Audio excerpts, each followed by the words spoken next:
தொண்டமான் சக்கரவர்த்தி அந்த குறும்பர்கள் கூட சண்டை போட போறாரு. யானையில உட்காந்துக்கிட்டு கத்தியால வெட்டுறாரு. ஒரு சிவலிங்கம் வெட்டுப்பட்டு இருக்கு, பாதியோட சிரசு வெட்டி இருக்கு. அம்பாலும் சுவாமியும் வந்து காட்சி கொடுத்து நான் வெட்டுப்பட்டாலும் சுவாமி வெட்டுப்பட்டதுனால 365 நாளுல சித்திரை சதய நட்சத்திரத்துக்கு முன்னாடி 2 நாள் நிஜ ரூப தரிசனம். நவகிரகம் கிடையாதுங்க, ஏன்னா எல்லாமே சுவாமி தான். இந்த குறும்பர்கள் போய் தோத்துட்டு வந்தப்புறம் சுவாமி போய் அங்க ஜெயிச்சுட்டு வந்து அங்க உள்ள 2 வெள்ளை இருக்க தூணை எடுத்துட்டு வராங்க. அந்த வெள்ளை இருக்க தூணும் இன்றைக்கும் அந்த சுவாமி முன்னாடி நீங்க வந்தா இன்னைக்கும் அங்க பார்க்கலாம். இந்த கோயிலுக்கு வர்றதுனாலே ஒரு புண்ணியம் பண்ணி இருக்கணும். 4வர்ல ஒருவர் வந்து பாடின ஸ்தலம் இது. சுவாமி அங்க நின்று பார்க்கும் போதே நம்ம கண்ணுல தண்ணியா கொட்டுதியா, எவ்வளவு பெரிய அற்புதம். திருச்சிற்றம்பலம், தில்லை அம்பலம். நான் வந்து கட திருமுல்லை வாயில் கோவில்ல இருந்து பேசுறேன். சுவாமி பேரு கொடியடை நாயகி உடனுரை மாசிலாமணீஸ்வரர்ன்றது கோடி பேரு. இந்த கோவிலோட சிறப்பு என்னன்னா, கிட்டத்தட்ட நான் வந்து 50 வருஷம் ஆகுது. இங்கே வந்துட்டு குறும்பர்களுக்கும் ஓனர்களுக்கும் சண்டை வருது. வர்றப்போ ஓனர்கள் வந்து தோத்துடுறாங்க, சண்டைக்கு போய் தோத்துட்டு வர்றாங்க. அவங்க வந்து கஷ்டப்பட்டுக்கிட்டு இருக்கிறப்போ திருப்பி சுவாமி வராரு. வந்துட்டு தொண்டமான் சக்கரவர்த்தின்றவர், இதுக்கு முன்னாடி இது வந்து ரொம்ப முள்ளு காடு, முல்லை வனம் தான் இது. தொண்டமான் சக்கரவர்த்தி அந்த குறும்பர்கள் கூட சண்டை போட போறாரு. போறப்ப யானையில உட்காந்துக்கிட்டு கத்தியால வெட்டுறாரு. வெட்டிட்டு யானை காலெல்லாம் முள்ள கொடி சுத்திக்குது. அப்போ வந்துட்டு இந்த முள்ள கொடியை ராஜா தடுக்கிறாரு. அப்போ தடுக்கும் போது இப்படி ஓங்கி வெட்டும் போது வெட்டி அந்த முள்ள கொடி எடுக்கும் போது கத்தியில ரத்தமா இருக்கு. என்னடா ரத்தமா இருக்கேன்னு சொல்லிட்டு கத்தி எடுத்து பார்க்கும்போது ரத்தமா இருக்கேன்னு கீழே இறங்கி பார்க்குறாரு. ஒரு சிவலிங்கம் வெட்டுப்பட்டு இருக்கு, பாதியோட சிரசு வெட்டி இருக்கு. ஆஹா, நான் வெட்டி தப்பு பண்ணிட்டேன் அப்படின்னு சொல்லும் போது ராஜா கத்தியை வச்சு தன்னை மாய்க்க போறப்பதான் சுவாமியும் அம்பாலும் காட்சி கொடுத்து நான் வெட்டுப்பட்டாலும் மாசில்லா, மாசுன்னா குற்றம் இல்லாதவர்னு அர்த்தம், மாசிலா மணீஸ்வரர் அப்படின்னு காட்சி கொடுத்து நீ இந்த கோயிலை அமைக்கணும்னு சொல்றாரு. அதன்படி தொண்டமான் சக்கரவர்த்தி இந்த கோயிலை அமைக்கிறாரு. சுந்தரர் இங்க வந்து பாடியிருக்காரு. இந்த பாட்டு 4 வரி நான் பாடி காமிக்கிறேன். சுந்தரர் பாடிய பாடல். திருவும்மை பொருளும் செல்வமும் எனக்கு உன் சீருடை கழல்கள் என்று எண்ணி ஒருவரை மதியாது உறாமைகள் செய்தும் ஊடியும் உரைப்பனாய் திரிவேன்.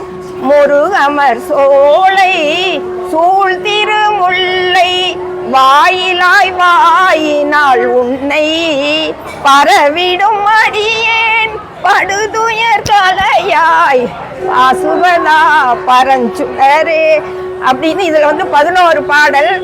கடைசி 2 வரி இந்த தொண்டமான் சக்கரவர்த்தியை பத்தி பாடியிருப்பாங்க. சொல்லரும் புகழான் தொண்டைமான் களிற்றை சூழ் கொடி முல்லையால் வெட்டிட்டு எல்லையில் இன்பம் அவன் பெற வெளிப்பட்டு அருளிய இறைவனே என்றும் நல்லவர் பரவும் திருமுல்லை வாயில் நாதனே நரைவிட ஏறி பல்கலை பொருளே படுதுயர் கலைவான்னு சுந்தரர் பாடியிருக்காரு. இந்த பாட்டு அற்புதமான பாடல். 11 இது ஸ்டான்ஸா இருக்கும். அதுல இதனோட சிறப்பு என்னன்னா, இது நவகிரகம் கிடையாதுங்க, ஏன்னா எல்லாமே சுவாமி தான்.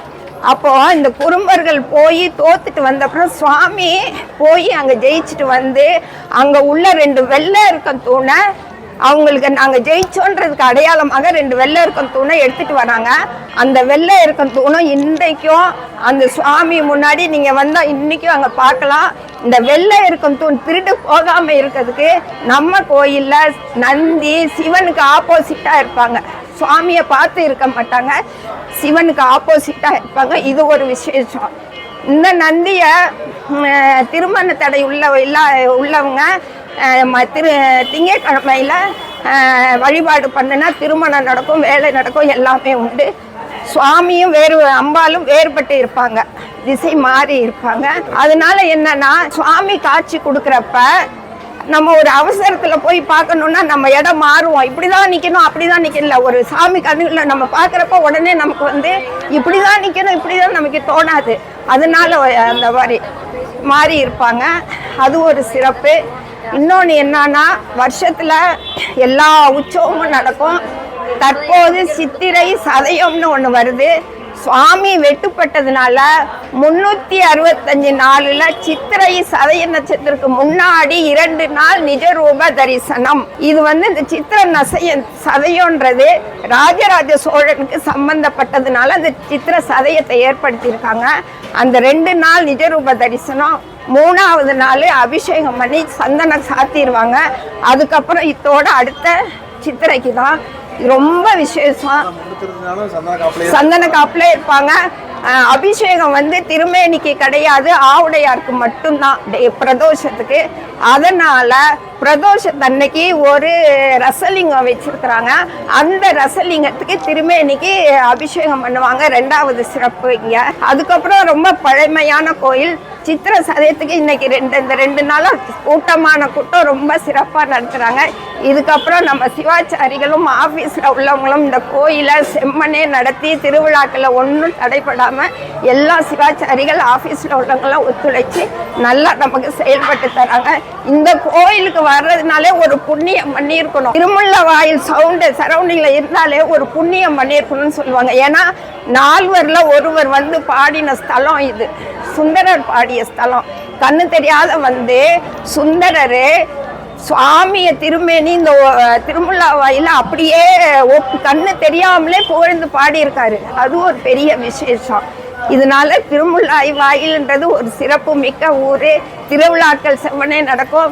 வைகாசி விசாகத்தன்னைக்கு முன்னாடி 10 நாள்ல இருந்து திருவிழா ஆரம்பிச்சு வைகாசி விசாகத்தன்னைக்கு அம்பாளுக்கும் சுவாமிக்கும் திருக்கல்யாணம் நடக்கும், செவ்வனே நடக்கும். சிறப்பாக எல்லாமே நடத்தி கொடுப்பாங்க. இந்த ஊர்ல இருக்கிறதே ஒரு புண்ணியம். இந்த கோவில் வந்து சுவாமி வெட்டுப்பட்டதுனால இந்த 2 நாள் அந்த திருமேனி வந்து பாதி தான் இருக்கும். நீங்க இன்னையோட நிறைவு. உங்களுக்கு வாய்ப்பு கிடைத்தா கரெக்ட். இது என்னன்னா சித்திர சதயத்துக்கு முன்னாடி 2 நாள். இது யாரும் உங்களுக்கு சொல்ல வேண்டிய அவசியமே கிடையாது. அந்த சித்திர சதயத்துக்கு முன்னாடி 2 நாள் நிஜரூப தரிசனம்.